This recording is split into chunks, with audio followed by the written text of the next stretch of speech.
October 23 2022 கோட்டை சங்கமேஸ்வரர் கோவில்ல ஒரு தீவிரவாதி மனித வெடிகுண்டாக மாறி, நான் எல்லாம் சொல்றேங்க, என்ன சார்ஜ் என்ன போட்டிருக்கிறாங்க, டார்கெட் யார் எல்லாம் இன்னைக்கு முதல் முறையா சொல்றேன். இந்த வீடியோவில் என்ன பேசியிருந்தான், யாரை கொல்வதற்காக வந்தார்கள், இத்தனை காலமாக சொல்லப்படாததை இந்த மேடையில் நின்று பத்திரிகை என்பவர் மூலமாக நேரடியாக முதலமைச்சருக்கு சொல்ல வேண்டும் என்று சொல்லுகிறேன். அக்டோபர் 23 2022 அந்த கார் எடுத்துட்டு வர்றான்.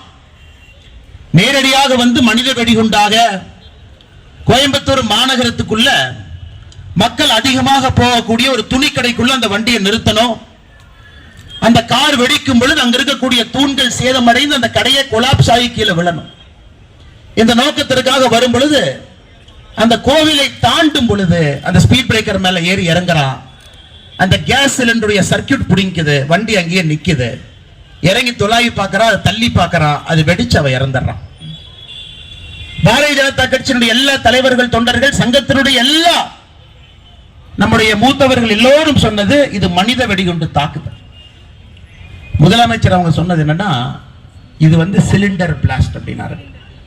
ஒரு முதலமைச்சர் அவர்கள் எப்படி கொச்சையாக ஒரு மக்களுடைய உயிருக்கு பாதுகாப்பு இல்லாத நிலைமை ஏற்படும் பொழுது எப்படி பேசுறாங்க, தமிழகத்தினுடைய சட்டம் ஒழுங்கு எப்படி இருக்கு அப்படிங்கிறதுக்கு உதாரணம். அதன் பிறகு நடந்தது எதுவுமே நமக்கு தெரியாது. அதை உங்களிடம் சொல்ல வேண்டும் என்பதற்காகத்தான் நான் பேசுறேங்க ஐயா. இந்த திட்டத்தை எங்க தீட்டுறாங்கன்னா, பிப்ரவரி 7 2022 சத்தியமங்கலம் காட்டுல உமர் ஃபரூக் அப்படிங்கிற தலைமையில 8 பேர் சேர்றாங்க சத்தியமங்கலம் காட்டுல. அதுல இந்த முபின் ஒருத்தன். 8 பேர் சேர்ந்து ஒரு சத்திய பிரமாணம் எடுத்துக் கொள்கின்றார். உமர் ஃபரூக்க சத்தியமங்கலம் காட்டினுடைய இந்த ஃபக்கீர் என்று சொல்லக்கூடிய இந்துக்கள் அவங்ககிட்ட இருந்து இந்த காடு விடுதலை பெற்று விட்டது, நம்முடைய ஏரியா, நம்முடைய இலாக்கா. இதனுடைய தலைவராக அந்த 8 பேர் சேர்ந்து உமர் ஃபரூக் அமீர் என்று அறிவிக்கின்றார். அந்த கூட்டத்தில் உமர் ஃபரூக் முடிவு பண்றான், 7 பேர் என்னென்ன வேலை செய்யணும். பிப்ரவரி 7 2022 தாக்குதல் நடந்தது. அக்டோபர் 23 2022 இந்த காவல்துறை நண்பர்கள் நல்லா கேட்டுங்க. பிஜேபி காரர் ரோட்ல ஒரு ப்ரொடெஸ்ட் பண்ணும்போது நாயை துரத்துற மாதிரி துரத்துறீங்கல்ல. பிப்ரவரி 7 சத்தியமங்கல காட்டில் 8 பேர் திட்டம் போடுறாங்க. அதன் பிறகு உமர் ஃபரூக் இந்த முபீனை கொடுக்கிறான், இந்த தீவிரவாத தாக்குதல் தற்கொலை படையாக நடத்த வேண்டியது உன்னுடைய பொறுப்பு. அதற்கு நீ தீவிரவாதத்துக்கு தேவையான பொருள் வாங்கணும். மார்ச் மாசத்துல 750 கிலோ அமோனியம் நைட்ரேட் வாங்குறாங்க. அதோட சல்பரை கலந்தீங்கன்னா, சார்கோல கலந்தீங்கன்னா அது வெடிப்பொருள். அமோனியம் நைட்ரேட் வாங்குறான். காவல்துறை நண்பர்கள் நல்லா கேட்டுங்க. ஏன்னா உங்களுடைய டிஜிபி அவர்கள் தமிழக பாரதிய ஜனதா கட்சியுடைய அறிக்கைக்கு என்ன சொன்னாருன்னா, ஒரு சிலிண்டர் வெடிப்பு வந்து நீங்க அரசியல் பண்றீங்க. முபீனுடைய 2வது டார்கெட் உங்களுடைய போலீஸ் கமிஷனர் ஆபீஸ். உங்களுடைய போலீஸ் கமிஷனர் ஆபீஸ் காவல்துறை நண்பர்கள் காட்டி போட்டுட்டு வீரமாக யார் இங்க நிக்கிறீங்களோ, நான் சொல்றத நல்லா எழுதி வச்சுக்க.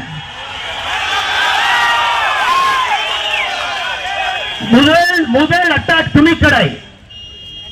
7 அட்டாக் எழுதி வைக்கிறான் பேப்பர்ல. 7 அட்டாக் பண்ணணும். 7 பேர் 7 அட்டாக் பண்ணணும். முபீன் முதல் ஆள். 2வதாக வர்றது அன்னையிலிருந்து 6 நாள் கழிச்சு அக்டோபர் 23 6 நாள் கூட்டிக்கங்க. உங்களுடைய காவல்துறை கமிஷனர் அலுவலகத்திற்கு அதே வண்டியை கொண்டு வந்து வெடிக்க வைக்கணும். காவல்துறை நீங்க என்ன சொன்னீங்க, இது வந்து சிலிண்டர் வெடிச்சிருச்சு. முதலமைச்சர் சொல்றது அப்படியே கிளி புள்ளை மாதிரி. ஃபர்ஸ்ட் நீங்க செத்து போயிருப்பீங்க சார், நாங்க செத்து இருக்க மாட்டோம். நாங்க 2வது. காவல்துறை உடையை போட்டுக்கொண்டு யார் கோயம்புத்தூர் மாநகரத்தில் காவல்துறை நின்று கொண்டிருக்கின்றீர்களோ, நீங்க அக்டோபர் 29 நீங்க பஸ்வம் ஆயிருப்பீங்க. 23 நடந்தவுடன் பாரதிய ஜனதா கட்சி முதல் முறையா சொல்ல வேண்டிய கட்டாயங்க, இதை சொல்லித்தான் ஆகணும். முபீன் 7 நிமிஷம் வீடியோ ரெக்கார்ட் பண்றான். ISIS கேலிஃபேட் சிரியால இருக்கிறான். வீடியோ ரெக்கார்ட் பண்ணி 7 நிமிஷம் வீடியோ விரைவில் வெளியே வரும், நீங்க பாப்பீங்க. அது வெளியிட்டா ரொம்ப தப்பா போய். அந்த வீடியோல சொல்றான் எப்படி கழுத்தை அறுக்க வேண்டும், இஸ்லாம் மதத்தை நம்பாதவர்களை கழுத்தை எப்படி அறுப்பது, எப்படி கொலை பண்ணணும், ஃபக்கீர் எப்படி கொலை பண்ணணும். 7 நிமிஷம் வீடியோ ரெக்கார்ட் பண்ணி அது பேரு பையத் அப்படிம்பாங்க. பையத் தீவிரவாதத்துல ISIS இது பேரு பையத்.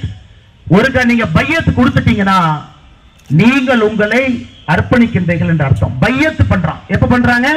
அக்டோபர் 19ஆம் தேதி, 4 நாளைக்கு முன்னாடி ஒருத்த பையத் கொடுக்கறான். 7 நாள் 7 நிமிஷம் வீடியோ போடுறான். வீட்டுல பேப்பர்ல டார்கெட் 7 டார்கெட்டை எழுதுறான்.